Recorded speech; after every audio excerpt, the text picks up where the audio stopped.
My name is Aksik, aka Annika, and welcome to my channel. And in this video we are doing the second part of coloring this portrait in the Coloring Heaven Ancient Egypt magazine, reminding you that we are coloring on acrylic wash base, kind of a thin base like this, that is applied instead of alcohol marker or watercolor paints or water-based markers, because they kind of help you to soften the lines, and I kind of like working on this surface. But with a warning, you picked Polychromos for this, and Polychromos is not the easiest pencil on this base. Polychromos prefers nice paper to acrylic base. Better results can be, or easier results, not even better, but easier results can be achieved with softer pencils like Prismacolor, Artex, and Chromaflow. But I'm showing you that it's totally doable with a harder pencil as well, the likes of a Polychromos or Lightfast, you know, whichever ones you have. Or Pablo, yeah, Pablo too. I actually find Pablo softer than this, and better on this base than Polychromos. In this video, I'm going to show you how to do the eyes, the lips, and the hair. That's why the half of the hair is done here. And I hope you will get some helpful hints. The pencils, the list is going to be in the description box. The ones I'm using, and I'm also trying to, you know, if I have any time in editing, I will try to put subtitles of the pencil into the video as well. But I'll see how that will work out for me. Anyway, have a good time. Hopefully you won't be super frustrated and bored. And let's get cracking. One thing I have to say is that the skin looks way more uneven on the camera than it does on real life. It must be partially due to the light and partially because we're very close here. So, you know, any texture is going to show really hugely. I might give it a little bit of a more kind of a burnishing before I declare it finished, but usually I wouldn't really bother much more. So next thing is going to be our eyes, and I'm going to approach it with Prismacolor white first. Now, there's a obvious reason why I don't want to do that with Polychromos white. I need opaque white here, and this is my best option. So I'm going to make sure that those little dots of reflection that the artist has put into the iris and pupil have a bit of wax on them, so I wouldn't kill them accidentally afterwards, and maybe even emphasize it a bit, give it a bit more. The reflection pretty much almost always cuts into the pupil, so pupil is usually never going to show as perfect circle. It's going to be either kind of like a bit of a pie with a piece of missing, or kind of a half, almost half moon, or kind of a young or old moon, whichever way the light is falling, kind of a like slightly curved shape like this, but not full circle. And then I'm going to put a little bit of that white just to preserve some, make sure that I preserve some light of the iris as well. So I'm just going to put a little bit in here and there, just to make sure that I won't go too dark here at the bottom. Just a bit of a resist. Okay, so now next thing I'm going to do is I'm going to do the eyelid and the iris basically at the same time. So I'm going to start here with the eyelid. So this is now deep cobalt green, and I'm putting in the darkest parts. I want to have the eyelid, this part green, to kind of match the eye. So I'm going to bring it down here. The corner needs to be the darkest, and it's going to be lightest in the middle, and I'm going to darken it here a little bit as well. Okay, so I'm bringing it down here and bringing it towards the center of the eyelid gently. And here as well, I'm putting down the darkest pencil. If the area is small, wherever it is, either it's on the face or an object, it usually is easier to start with your dark or darkest values. Put them down first, because everything is easier to blend in a small area. It's the big areas, like, you know, to do a big face like that is more of a challenge. I'm sorry about the shadow here. I might need to change the light a bit, because you are getting the shadow. I'm trying to do mostly natural light, but I think it's not working out very well for me. The way the window is positioned, it's kind of to my side, not directly in front of me. So obviously the light is going to hit the image as I'm working. Just a second, I'm going to try and change the lights a little bit because it's annoying me.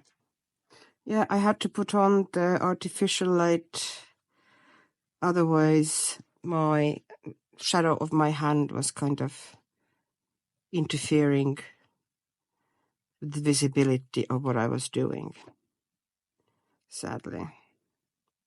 And now it kind of washes out the shading even more and makes it look even more blotchy, although it's not blotchy, I promise you. You know, there are always some little bit of more uneven areas if you're doing things on acrylic base, but to be honest, the same thing can happen to you on the regular paper as well. Now, the next green I'm going to take is Hooker's green. So I'm using it, very little of it, just kind of a little transition, keeping it kind of close to the lashes, just using it to go over the initial deep cobalt and bring it out a bit. Okay, and I might put a little bit of it underneath the eye as well, because I kind of want that tone to take it and create an idea that she's done a bit of a kind of a smoky colored makeup. So I'm going to do it here as well. I'm going to take that green into the smoky eye that is already kind of depicted underneath her eye. I'm going to make it stronger. So I'm going to bring it here into the corner as well. And here, you know, the touch is gentle, not overdoing it, okay? Now, next green I have is leaf green. And the same story, I'm going to bring it a little bit here to the middle. And yes, I know in modern makeup, this would be kind of light and highlighted. I'm not going for that at the moment.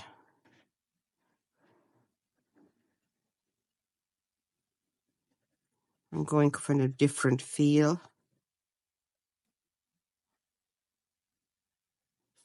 Okay, that's been kind of blended out. And I'm going to add that to underneath the eye as well, to give more of a greenish haze there too. So everything would be slightly unified.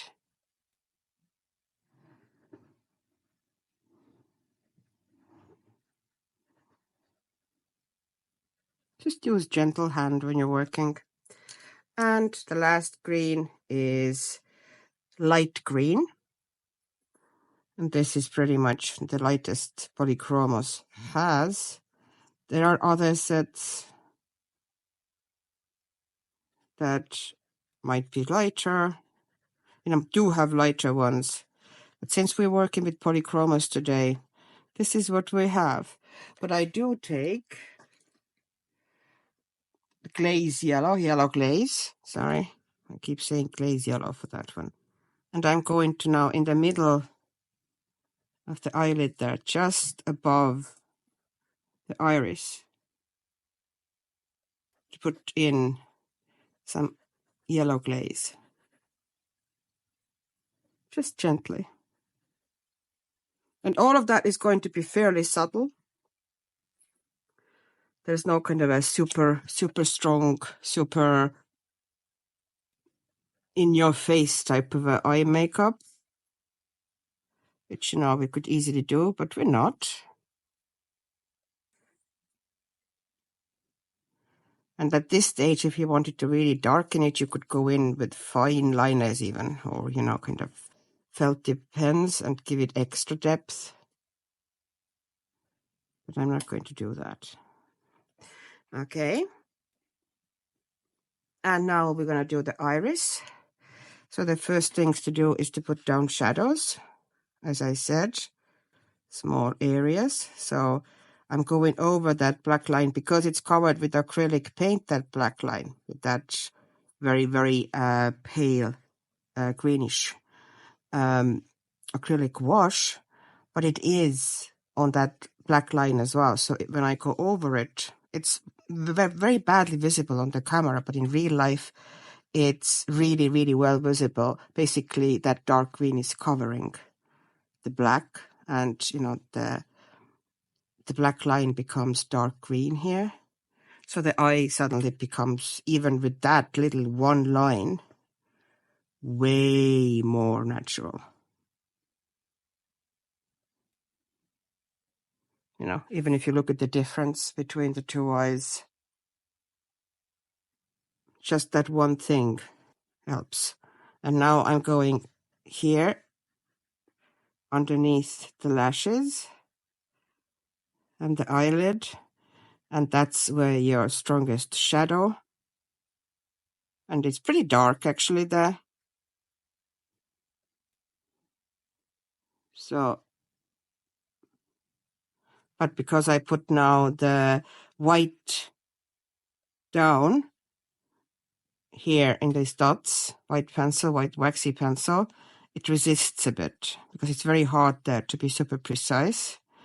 So I could have easily totally killed those little tiny reflections of light, whereas now they are preserved. And you do exactly the same thing on the other side. You bring it down a little bit in an arched way, and strong green on the edges, and kind of soften it out slightly going into the iris. And I'm doing exactly the same thing here. Same story. Strong, clean line covering the line art. Bringing it in softly. Just very, very softly. And if there's a little bit of texture, that's actually good, because iris isn't a smooth one-colored ball. It has loads of texture in it, so I'm actually pulling little bits of kind of like little lines and squiggles upwards into the eye. So we do that. Now, and now we're doing the darkening here underneath the eyelid. And even with that, just that alone, if you put these shadows in place and you have the base there, technically you could almost leave it there, but we want to add it a little bit more extra oomph. But we make sure that there's really dark here. dark as you can get. So you use your deep cobalt green, or if you want to do green eyes, basically the darkest of the colors you have for the iris. And you give a really nice strong dark here. Don't be shy with it. Don't be afraid to go too dark. It can never be too dark there. Because if you look in real life, that, or in the photos, that's like almost desaturated, almost blackish tone there in the shadow. It's a very deep shadow there. Now I'm taking the Hooker's green. And to be honest, I could skip that. I don't really need it here badly. If I just had kind of a couple of lighter ones, that would absolutely be fine. So I'm going into leaf green. Now I just need that brightness that I'm getting from these. And here I'm not going to try to make a smooth ball. I'm taking texture very gently upwards. So the eye would look like there's little maybe squiggles and shapes in it. Because eyes do have it in it. And you very gently take a little bits of it into that really light area as well. Making sure there's a little bits of kind of a more bright under there. But try to leave this part as light as possible, because that is going to be the lightest part. Underneath the iris here. The bottom. Now underneath the pupil, the bottom part of the iris is going to be the lightest. So always leave that the lightest. Make the edges very dark and underneath the eyelid very dark. And you get a beautiful eye. And don't, if you dare, put some texture into the eye on some shape. Sometimes I even do kind of like, if it's bigger than this, sometimes I do little squiggles. Kind of uneven, kind of slightly broken or wavy lines going upwards. Because that is also, what the iris looks like. And here I am light green, my lightest green. And this one is not that much into blending anything out, but to add a tiny bit of kind of extra brightness. Oh. So I think this is okay. And I'm making sure that, there's still enough color there. And I'm now taking the yellow glaze and I'm adding a little bits into that, really, into one area. Usually pick one area, is a side possibly of that really light area. I'm going to give it kind of like little yellow extra brightness and variation from pure white. So I don't leave it white. And now I'm going to take the white again and kind of re-establish that white area here a little bit. Lighten this up as much as you dare. And that's underneath it, just right underneath the pupil. Now we're going to take black Prismacolor, and once again I prefer, it is possible to use black Polychromos here as well, and it would be fine, but you get more easy and more opaque results with black Prisma. So here is one of my, and we're basically going to establish that pupil a bit. And we try to make sure that the pupil isn't super sharp edged, because, in real life, it's not drawn on. It's not a sticker in the middle of your eye. It has slightly fuzzy edges. So try to establish that the edges of the pupil are slightly fuzzy. And, here it looks a bit like kind of a slightly fuzzy black Pac-Man, with a bit missing, and we put extra white acrylic highlights into that area as well to kind of brighten it further. But we also establish natural kind of softer highlights here, which is what I'm doing here at the moment. I'm putting in the darks and establishing the highlights. And I'm doing the same here. I'm taking it, so another little Pac-Man here. Half circle. Not half circle, circle with a bit missing from it. Remember that white we pulled into the pupil? And it's a bit protected now as well because it has the wax resist of Prismacolor white there. And then make sure that the iris is not very sharp edged. As I said, it's not a sticker. It's a natural part of the eye, and it should kind of softly flow into the surrounding iris. And here I'm making sure that I'm adding a little bit more of that deep cobalt green.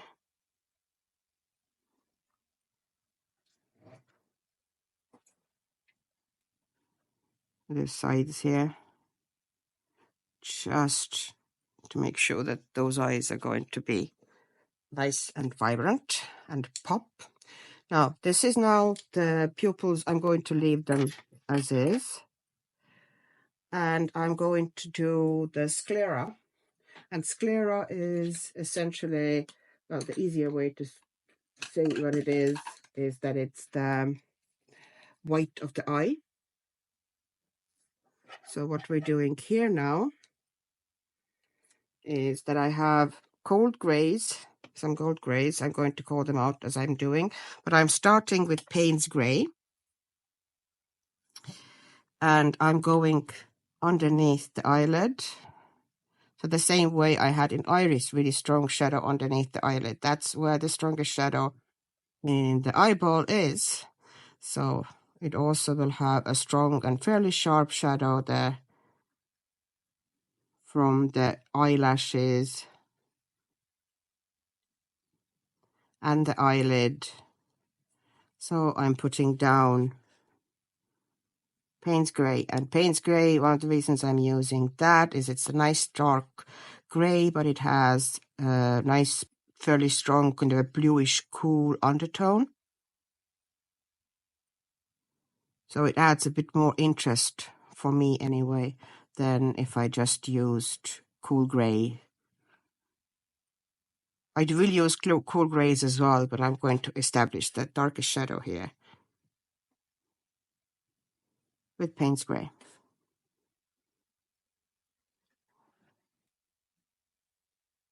So just keep going. See, I'm not shy about it. I'm getting it pretty dark.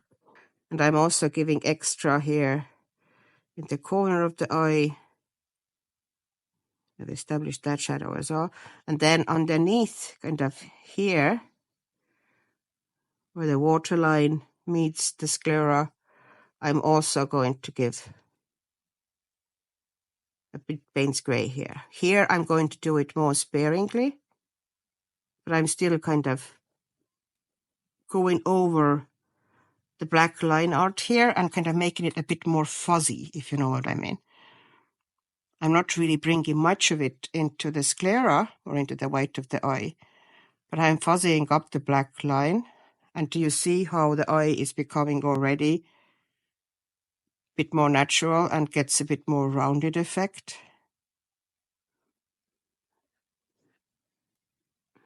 I might have to add a bit more of the red into the eye as well eventually, because you never see how much do you need to add at first when you put it down onto the white. Once you have all the shadows into place, you see that you actually would have needed to go darker or, you know, add more.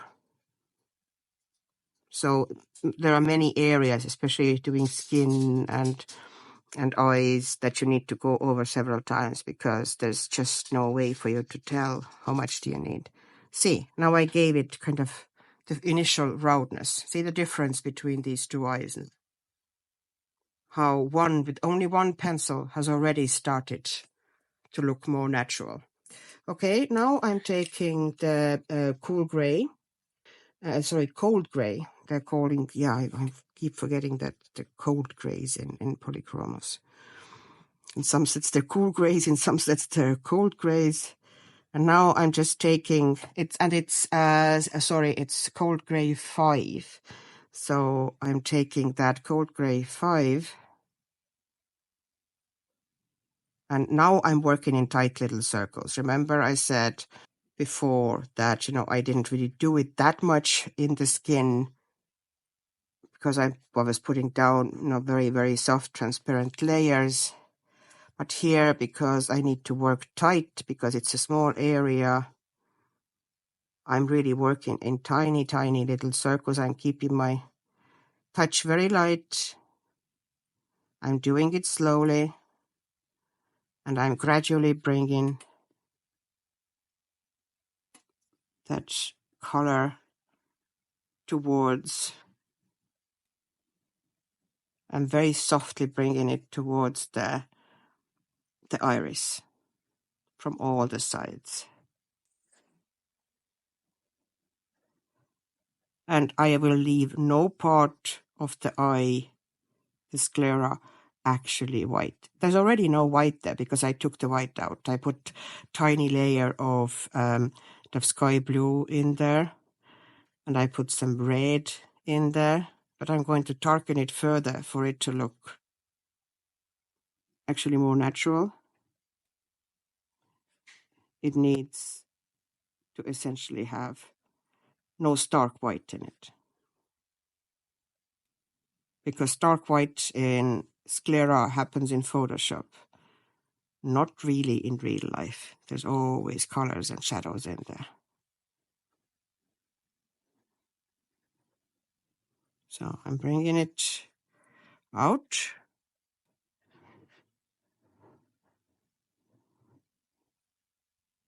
Now I'm taking next cold gray, and it's cold gray 3. I'm skipping the 4. There's no reason to, you know, go through all the stages. So I'm just softly bringing it towards the iris again, being gentle about it. It needs to be reasonably sharp, but doesn't really have to be needle sharp. But yeah, it actually, I feel that I could use slight sharpen to make sure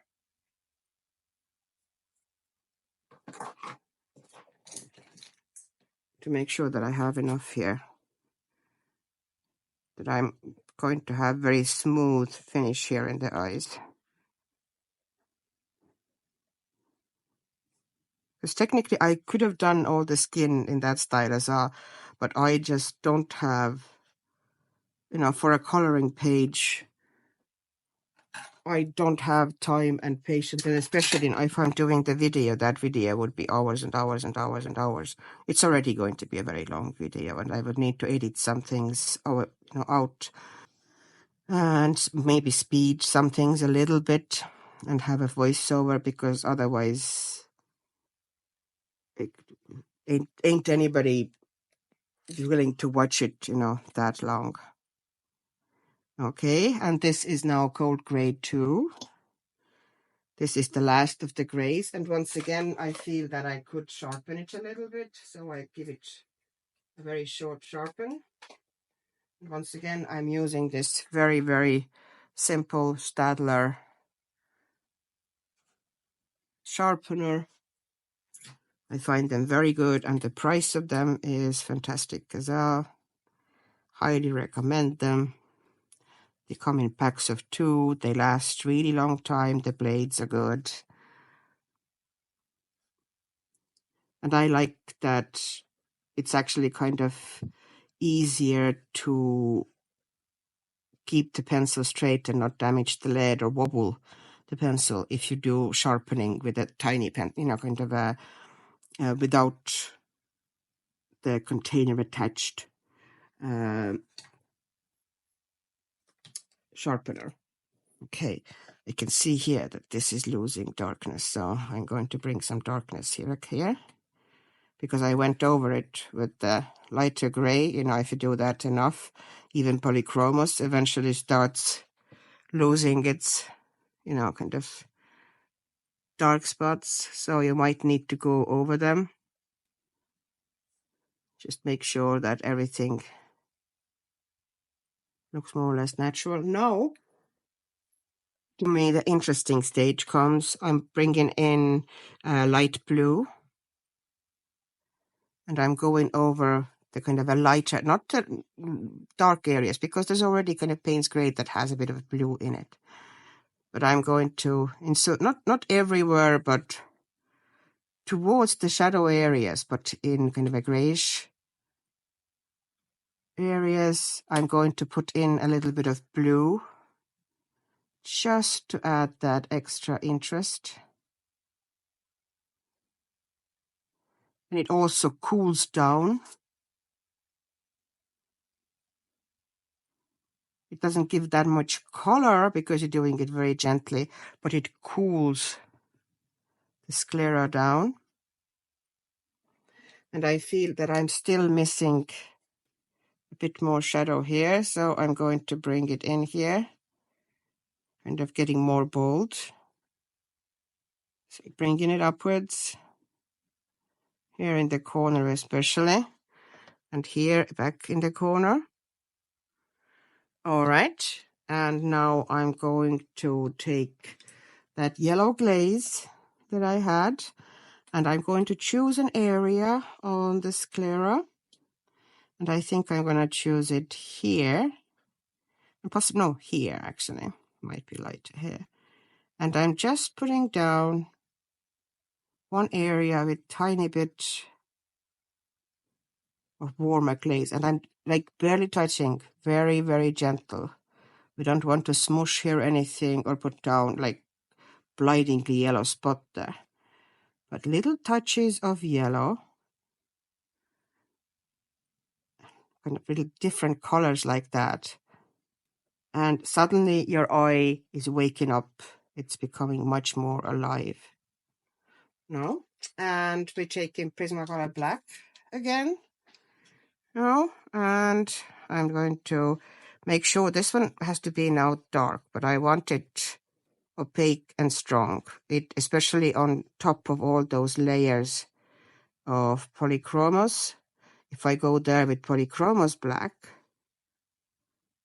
it's going to be very hard to get it kind of stick properly. I need something that is opaque and will stick really well.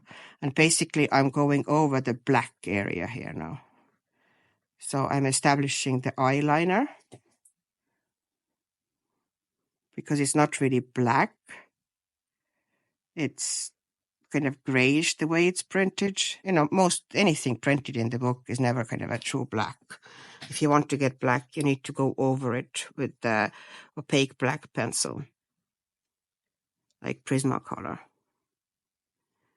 or Chroma Flow or Faber-Castell Black Edition.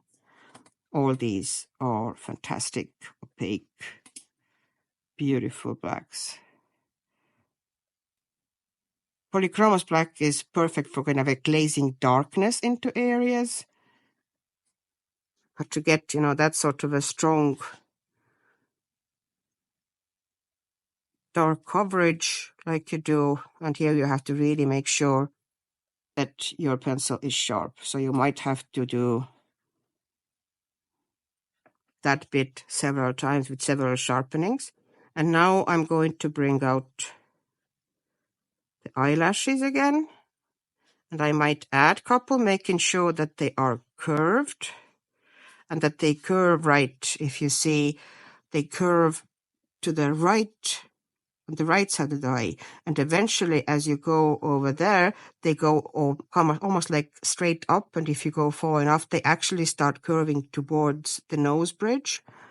So to make sure if you're doing eyelashes, that they curve in right direction, that not everything is going to go in the same direction and straight up. First, they have to be curved. And secondly, they have to be curved. Oh, okay, I might need to have to fix that. See, you know, it's very easy to kind of go wrong, especially if you already have so much kind of layers down here. See how, you know, these ones curve more to the side, whereas these ones are almost straight. So I need to darken this area to make sure.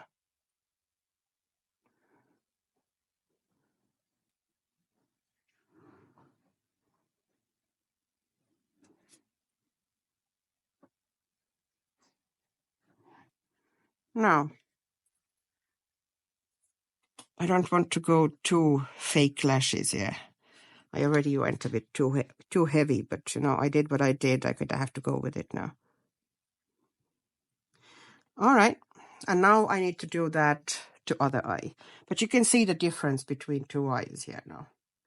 And now to liven up the eyes even further, I'm going to add, I already did add a little bit here, but I'm going to add a bit more. I'm going to add some red here in the corners of the eye. And, you know, if you dare, take some squiggles of red, you know, those tiny capillaries in the eye. Yeah, we might put, you know, some of these in as well. And you're going to have them in the other corner of the eye as well. Usually a bit fainter, but, you know, there's still going to be like little red squiggles and capillaries. So little uneven red flecks or squiggly lines in the eyes actually make the eye look more natural, because it feels like you can see the little tiny blood vessels in the sclera. Okay, and I'm going to add some extra yellow here because I feel that we didn't put in enough. So I'm going to put a little bit more pressure. I keep forgetting that colors, you know, don't go, you know, with all those layers of oil and wax. You have to kind of work harder to get something to show up. So I'm going to make sure that that little kind of a glint of kind of cold yellow, which almost looks like there's some reflection or light coming from the iris onto the sclera, the white of the eye. It just, you know, adds some interest. And now I'm going to take the same red pencil, which was Deep Scarlet Red, which was also the one I put into the eyes in the corners there. And I'm going to darken the corner of the waterline here. I already did it here, but I'm going to add some extra. Put a little bit here more as well. Make sure that there's enough kind of a shadow and contrast here in those tissues that are enveloping the eye. And then I'm going to grab rose carmine and just very, very gently kind of flick it towards the center of the waterline, but not the whole way. Leave the center to be. And then I'm going to take once again that famous Prismacolor white, making sure that it's kind of a sharp. And I'm going to put reflective bit here, so it would look like it's moist. And I'm also going to put some into the corners of the eye. Here like this.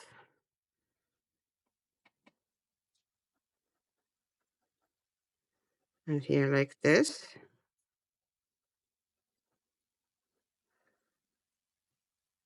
Just to lift things.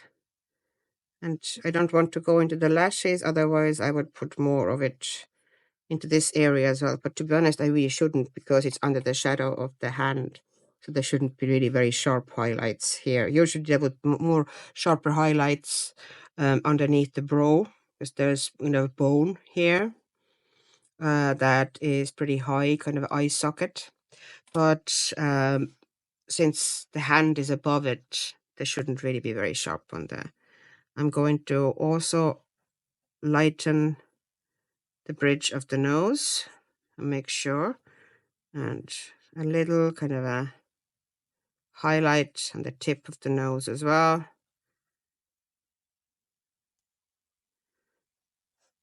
But I'm going to leave a little gap here between those two highlights, because naturally the nose here kind of dips a little bit. Even if the straight nose, there's a slight dip from the tip of the nose to the bridge. So I'm leaving a tiny little gap here. Because if you just do it in one line, in one continuous line, it won't look very natural. Leave a little tiny gap like this, almost dot and a stripe. And it looks better. It looks more realistic. And we're not trying to do hyper-realism here, okay? But you know, we're going to try to do somewhat realistic blending. And now I'm taking my black again and just make sure that I'm giving enough shadow for underneath the eye as well. And oops, hit the camera on the other side. Darkening everything. And see how the eyes are now much more alive, and the whole face, because of the eyes, looks already more realistic. Next step, lips. First thing I'm going to do is something that I keep doing throughout the lips process. This is red violet. And I'm just re-establishing and making sure that the center line, kind of a seam of the mouth, is established and nice and dark. And I'm also going to make sure that those corners of the mouth that give the mouth more alive, you know, it's as if she's about to just lift the corners of the mouth and smile, kind of the moment before the smile. But it's there already in waiting. So I find that establishing these corners help immediately for the lips to come forward and, you know, with very little effort, look way more realistic, because there's no flatness there anymore. They don't just sit on the face like a sticker. We've given them dimension already by establishing that they are kind of protruding slightly from the face, and, you know, the shadows underneath. There's little extra shadows here in the corners, the little dip above the mouth. We have established all of that. So now we start going upwards, and I'm still keeping to my darkest pencil, which is red violet. And now things to remember about the mouth, you know, how the mouth is shaped. Of course, it all depends, because not all lips are created exactly the same. But the basic principles remain. So top lip, always darker than bottom lip. Darker at the bottom, lightens slightly up at the middle, depending on the lip color or the shape. Sometimes the top line is slightly darker, but there's, you know, lighter part here underneath, with sometimes a couple of little reflections. Corners of the mouth, this area is pretty much the darkest, so we can put nice little dark shadow there already. I don't even want to kind of play with texture that much. This is going to be the darkest part. Except, you know, the seam of the mouth, the corners here are going to be the darkest. It's the way the mouth curves in. They have the most shadow there. So I'm going to establish nice deep shadows there. And this is just me establishing main shadows. This is not going to be the color of the lips. It's just the color of the shadows. The same thing I'm doing often to the skin. And now, yes, the artist has put some shading down or some kind of a hatching down for the lips, which I'm mostly going to ignore. But I'm going to use it a little bit to put in some texture, kind of like those creases, because mouth is such a mobile part of the face. There's loads of tiny little creases to allow it to stretch and move. So we'll see how much of them is going to remain. So often here would be slightly reflected light. So I'm going to leave a little bit more of a lightness here.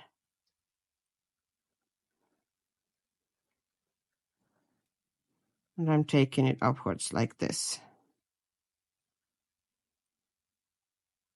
And I know this doesn't make sense at the moment yet, but it will. So I'm doing that sort of a base first, making sure that the corners, this pencil has to be now nice and sharp because we want those corners to be almost flat color. But there are going to be other pencils on top of them, red violet there, so you don't have to get it super perfect yet, but you need to make sure that there's nice dark shadow there for the lip to look nice and three-dimensional. And then very, very lightly now, not hard at all, you also are going to put very, very kind of soft, diluted shadow underneath, or kind of on the bottom of the bottom lip, because that also curves. It's not a flat surface. It curves like this downwards. So there's going to be a tiny bit of a shadow there. And also, of course, the top lip is going to throw some shadow onto the bottom lip here at the top. So the artist has actually shown us that. A lot of artists don't show that, so you just have to remember that there is going to be slight shadow there. And even you see how, with those messy kind of a shadow areas, the lip is starting to take space. And make sure that you establish this crease, the seam of the mouth, that it's going to stay. And also here with the bottom lip, those corners are also going to be darker than the middle part, but not as dark as the corners on the upper lip. So it's basically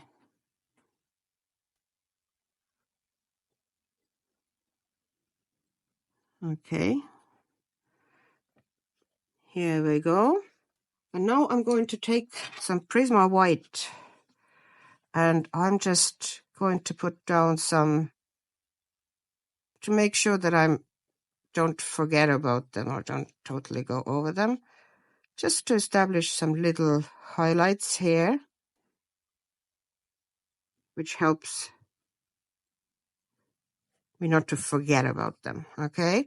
And maybe on the top lip, do a little highlighted area here. We can go through it. Okay, and now the next darkest red that I have, and this is going to be the deep Scarlet red, and I keep the same reds throughout the face to kind of, try to repeat as many pencils as you can in this situation, because this way, the face will look more cohesive and you won't get the clown effect in all the colors of the world. So try to repeat the colors in different combinations, whatever, but use the same colors, so the undertones would be the same and the whole face will look more cohesive. and harmonious.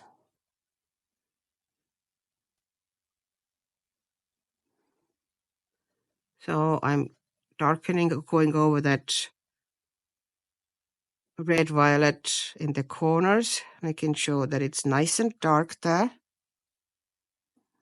Oops, did I just go out of the lines? Yeah, that's not a problem. So instead of kind of a white area, yep, see, got rid of that. So, but I need to establish the line of the mouth here. So I'm kind of drawing in the line of the mouth gently now with the deep geranium lake. Not a heavy line, but sharp pencil and gently establishing the shape of the upper lip. And don't rush that one. Be gentle about it. We are kind of assuming that she has painted her lips, because that's obviously not a natural lip color. So we're taking it upwards here. And because that part here is kind of more plump, you can almost imagine like little ball here, okay? So this part is going to be a little bit more plump. So there's going to be a tiny bit of a highlight there. And reflected light also. So I am now applying the color very, very softly.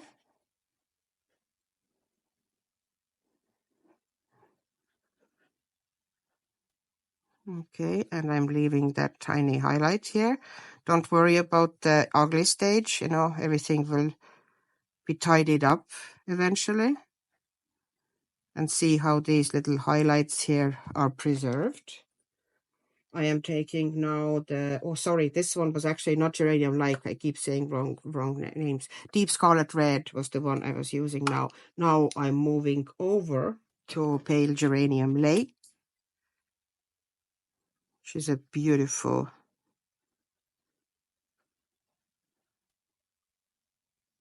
warm, vibrant red. One of my favorites of Polychromos. So I'm just putting now down kind of a shape of the upper lip. So I'm going over everything with that pencil and also bringing it into the areas previously untouched, but leaving tiny highlights here underneath the upper lip. Like there's I poured it very, very slightly into this area as well, but almost not touching the paper. And I've left this tiny highlight, reflected light here at the seam of the mouth, but I've covered the whole lip that color now, but in a very, very thin, soft layer. And now I'm going to take my rose Carmine.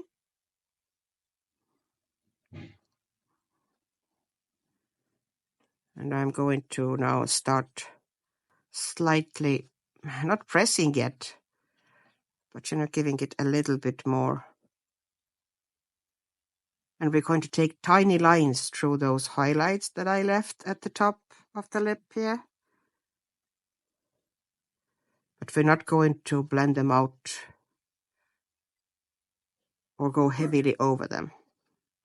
I just took this pencil now, the Rose Carmine, a couple of little lines through these highlights, those soft highlights that I created with the Prisma White here at the top of the lip.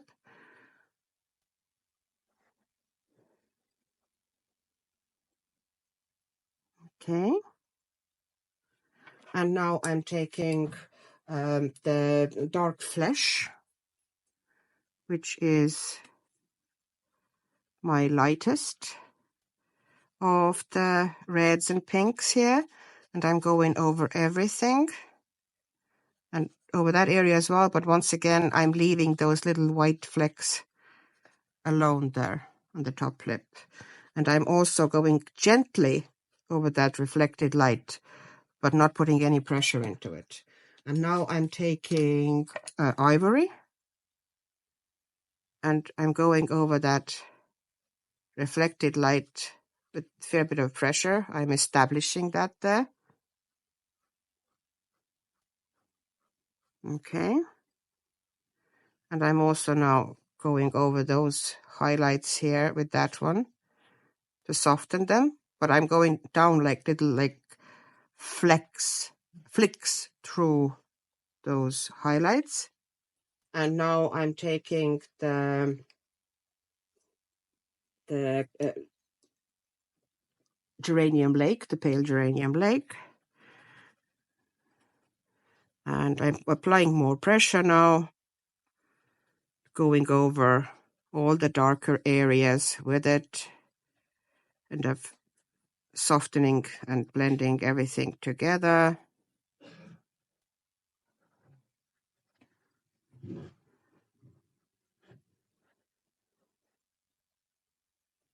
Here we go.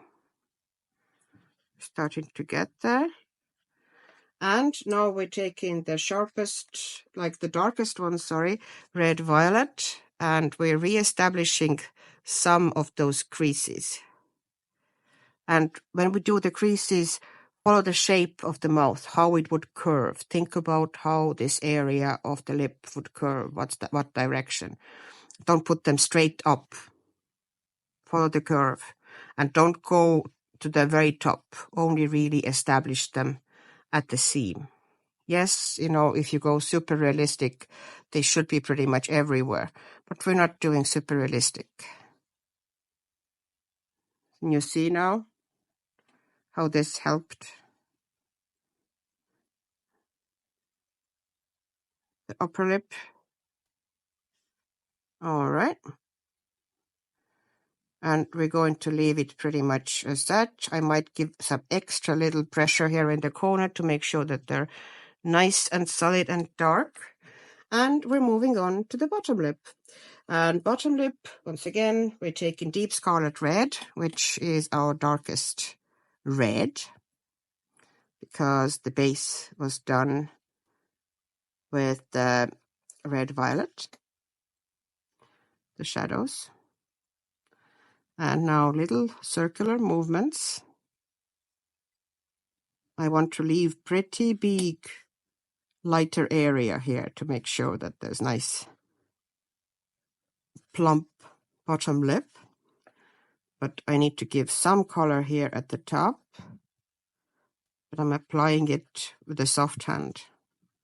No pressure. Okay.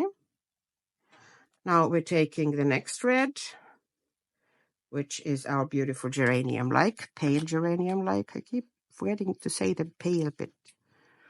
I just want to say geranium-like.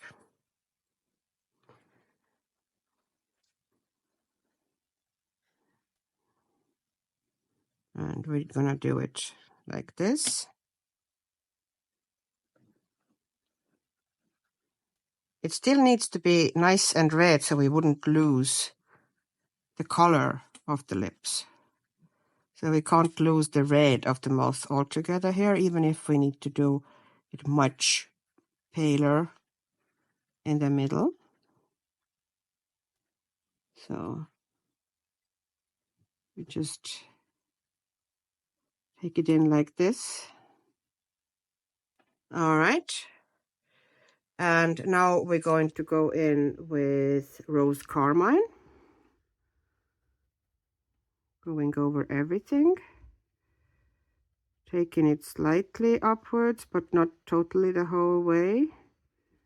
Kind of patches here between those highlights we established already with the white pencil. And remember, this was opaque white pencil. It was Prismacolor white, because Polychromos white wouldn't have really worked for this purpose for us. So I'm kind of cheating and using some other pencils except Polychromos as well. but I think we should combine our tools. And I pretty much, if you know, have any supplementary pencils from any set, I think that Prismacolor white and black should be amongst them, even if you don't have Prismacolors themselves, or if you have very few of them. Have black and white, and if you can have a, you know, have them in spares, because I use up a lot of them. Okay, so once again going upwards. Okay, and this is now the dark flesh, which is pale warmer, kind of an old pink, to be honest, slightly muted.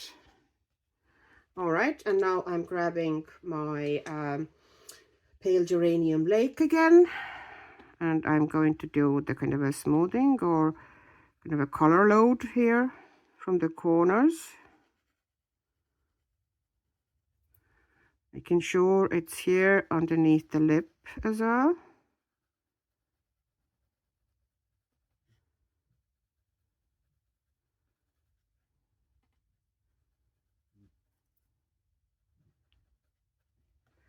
And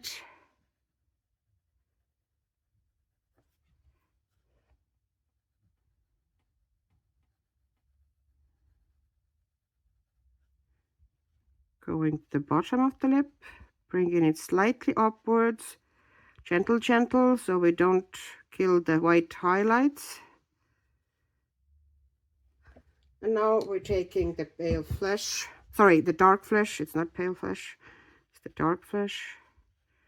And we're now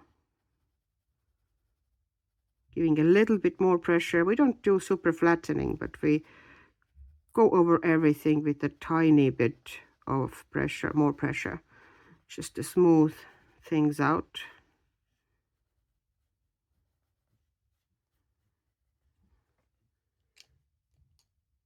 And I'm going to give that bottom of the lip here a bit more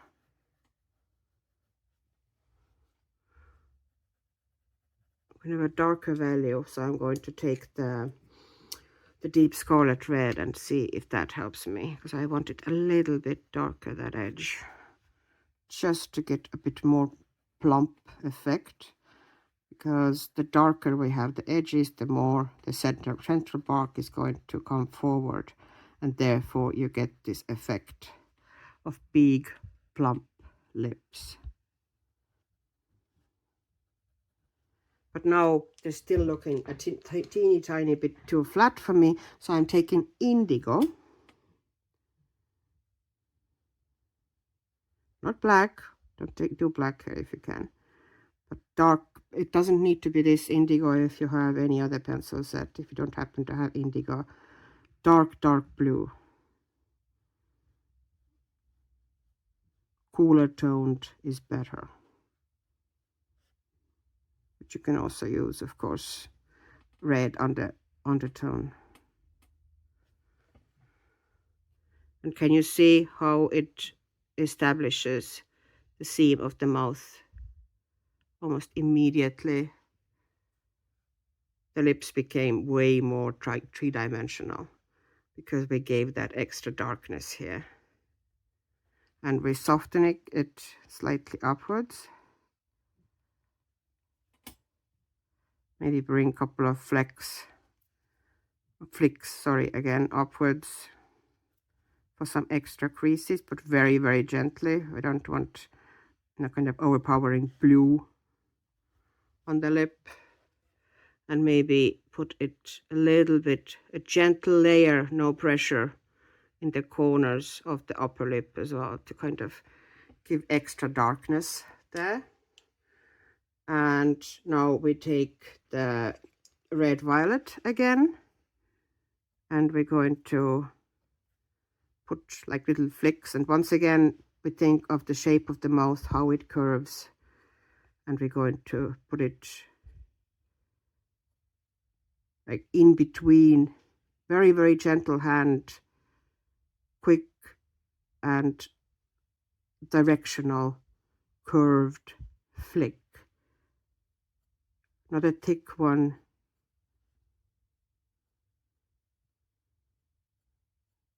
If you put them kind of in between now those white highlights,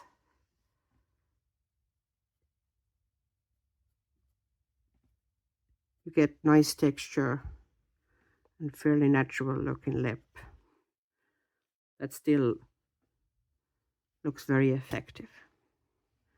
So I think we're almost there. I'm darkening that corner again. Okay. Establishing the top of the lip a little bit better. So I'm taking the deep Scarlet red again and making sure that it's clean here at the top. Yeah, it's clean.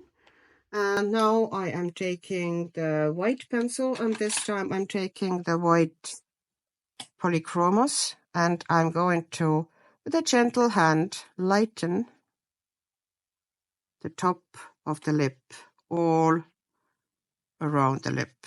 Don't go too heavy-handed with the white here, but this is actually because there's, if you touch your lip, there's raised area there, so if you put it down, your lip immediately comes a bit more forward, but just a slight glow, not a stark white line. Be gentle, but see how we change the lip. And I'm going to make sure that these highlights,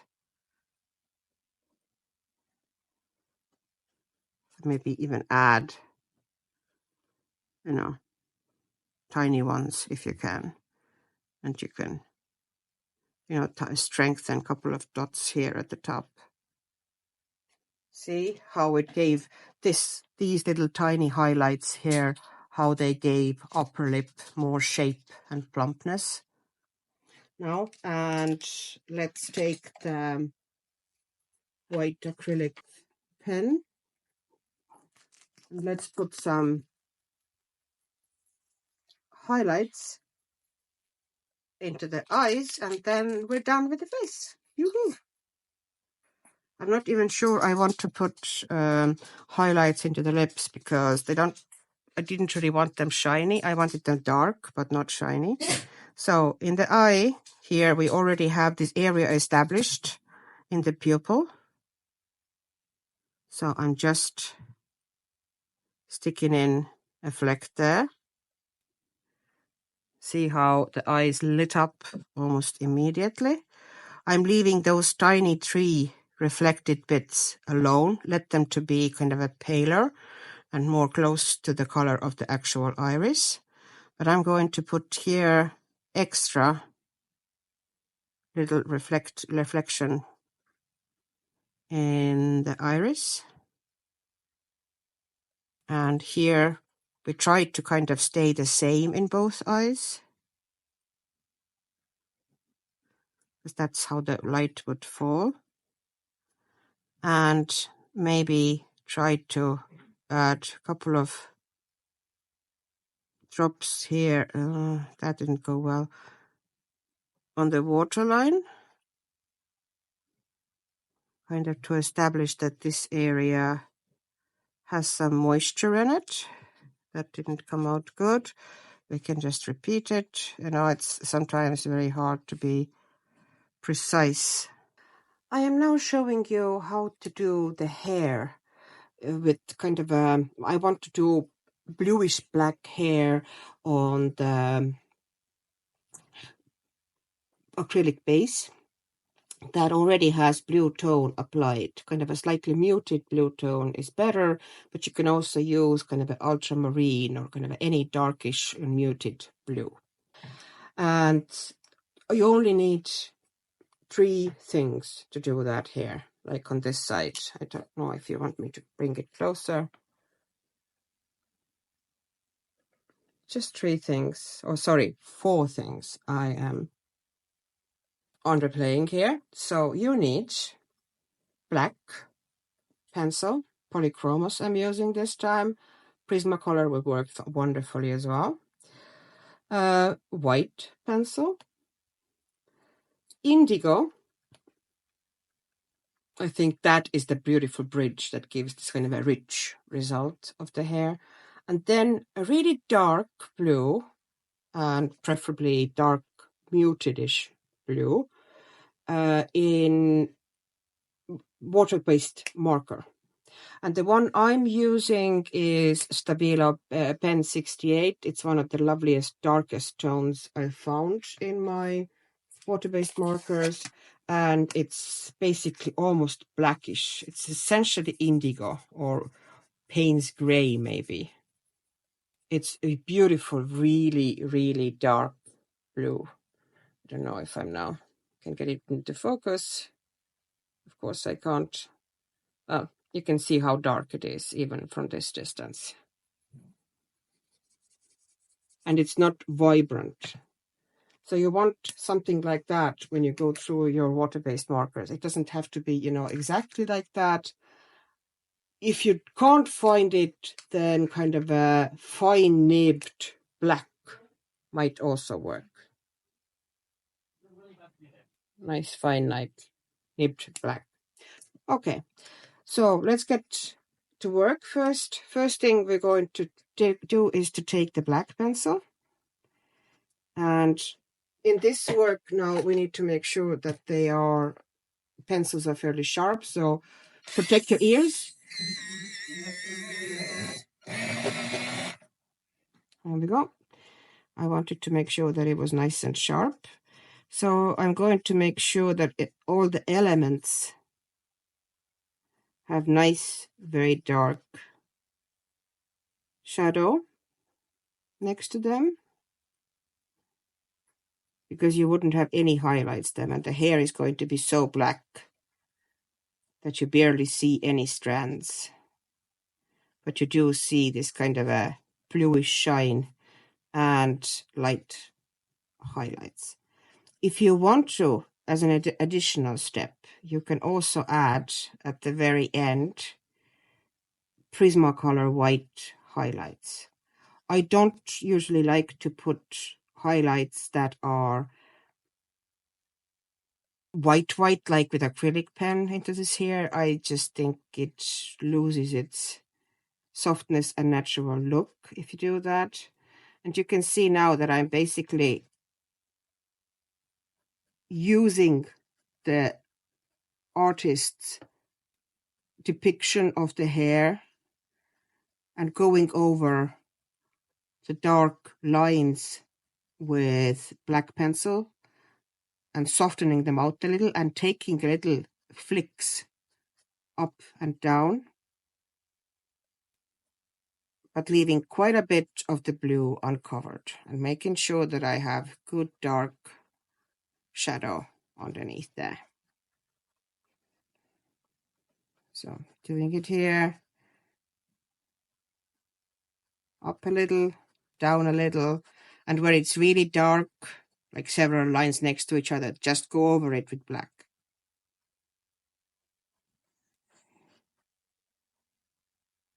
Because it's supposed to be dark, so. There's a little braid here as well that you need to address. So making sure that anything next to this braid is going to be really dark. Okay, there's a bit of a strand here, but I'm not leaving anything very light. And then once again, on the other side, find the outline of the braid and first go over it like this to make sure that you catch the shape of the braid. Then soften it out a little bit, but still have it very dark. And then make sure that there's a couple of, those couple of hair strand areas here next to it are outlined and have plenty dark in them. And now we're taking the braid and we're basically going over the line art of the artist, and kind of that's the first thing we're going to do without doing much of a work at all in shading here. Just go over it with black pencil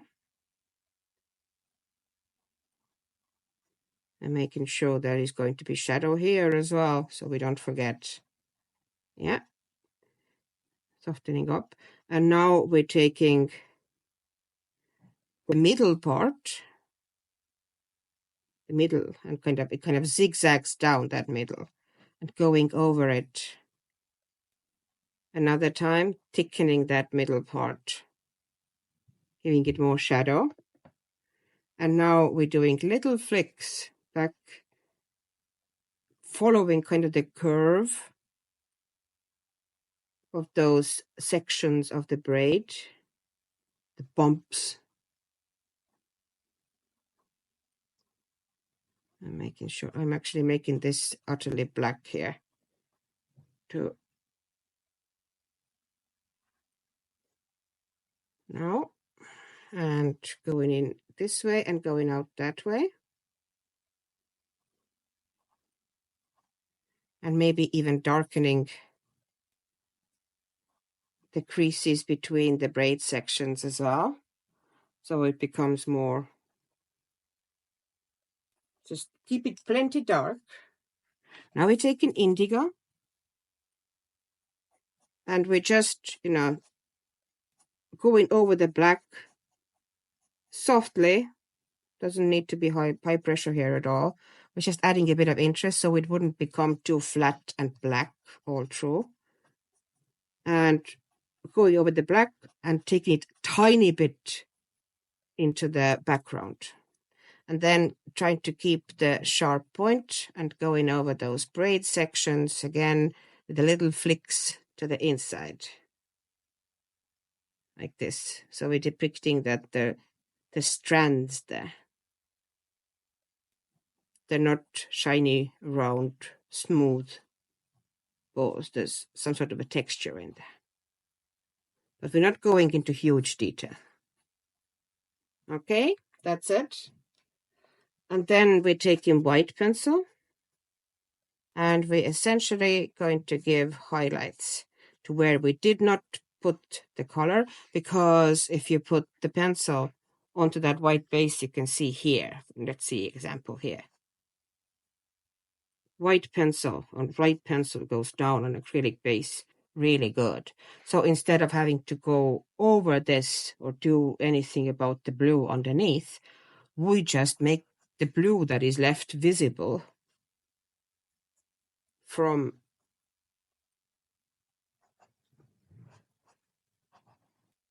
in between all the blacks and indigos, the base blue, we are taking it and making them into highlights.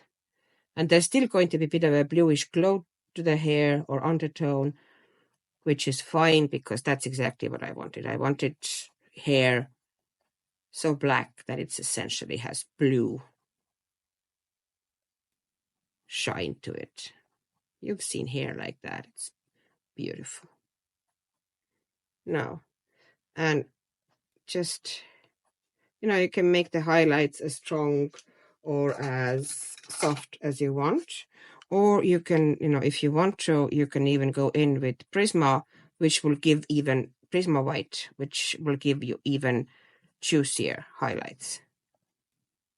Because by nature, it's more covering. So that's it. And then to make sure that you're not losing any contrast, you're taking that really, really dark water-based marker, and don't worry that it's very visible and very harsh here. Once it dries, it kind of will blend in more, and go over the darkest parts. Essentially, when something is shadowing,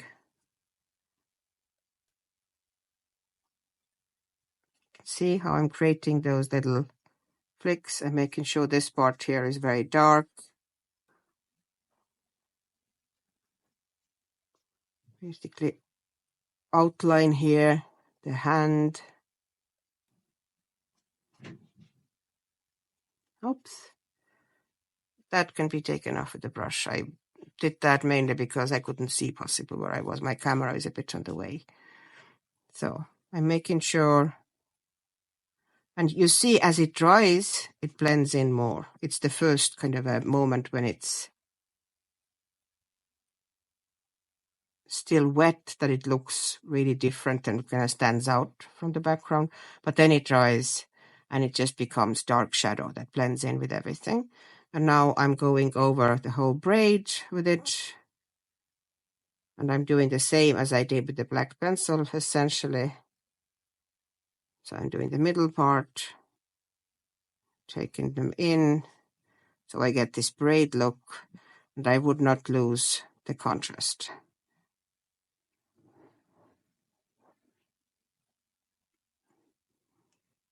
And it only takes a minute to settle and dry out a bit, and it'll look much more natural than it at first looks.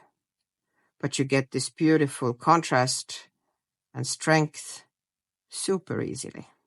Here you go, the hair is now finished, and with that pretty much all the skin and hair parts of this portrait. So I'd say I might leave it here. I haven't decided if I'm going to film any of coloring of the gold jewelry. I might not. One thing to keep in mind now, if you're doing it with Polychromos like that, it probably would be a good idea to use a fixative of some sort afterwards on your portrait because of the kind of a fine nature of the Polychromos. It's just a good idea to make sure that everything stays in its place. And you will have also kind of less smearing in case you're going to be handling it, doing all that jewelry. So, thank you very much for watching. Have a lovely day or evening or morning or afternoon, whatever the time is in your corner of the world. If you want to see more of my videos, make sure to like and subscribe and comment so YouTube keeps offering them to you. And bye.